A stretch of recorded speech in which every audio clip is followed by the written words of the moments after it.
শুভ সকাল বন্ধুরা। আজকের দিনটা শুরু হোক তারিখের গল্প দিয়ে।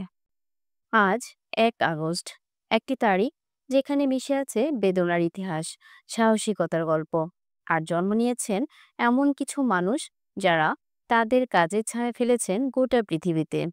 চলুন শুনি আজকের গল্প।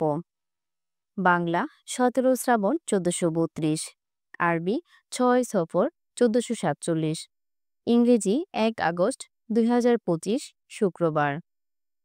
আজ থেকে ঠিক ৫১ বছর আগে বাংলাদেশের মুক্তিযুদ্ধকালীন সময়ে দূর আমেরিকার নিউ ইয়র্ক শহরে বাংলাদেশ নামে এক দেশকে ঘিরে একটি মঞ্চ জ্বলজ্বল করছিল আলোয়, সুরে আর প্রতিবাদের স্পন্দনে।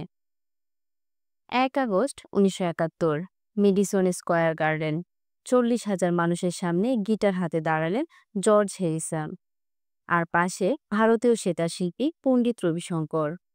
তাদের কণ্ঠে ছিল না রাজনীতি, ছিল না অস্ত্র, তাদের প্রতিবাদ এসেছিল সুরের ভিতর দিয়ে। ১৯৪৪ সালের আজকের দিনে শুরু হয়েছিল ওয়ারস আপরাইজিং।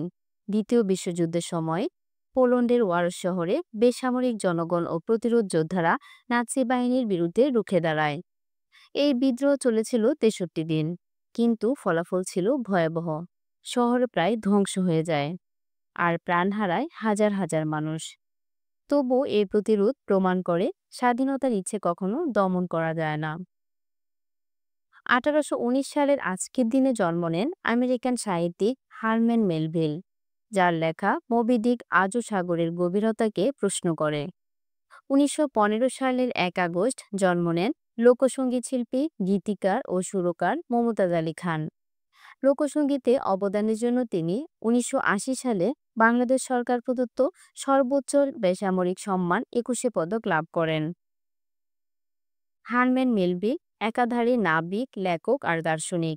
তার উপন্যাস মবি ডিক শুধু একটি তিমি শিকারের গল্প নয়, বরং এটি এক মানুষের নিজের সীমার সাথে যুদ্ধ আর জীবনের অর্থ খুঁজে ফেরার এক দীর্ঘ যাত্রা। তার লেখায় ছিল গভীরতা, প্রতীক আর অস্তিত্ববাদের ছায়া। জীবদ্দশায় তিনি ছিলেন উপেক্ষিত, কিন্তু মৃত্যুর পর তার লেখাই হয়ে ওঠে সাহিত্যের অমর দৃষ্টান্ত।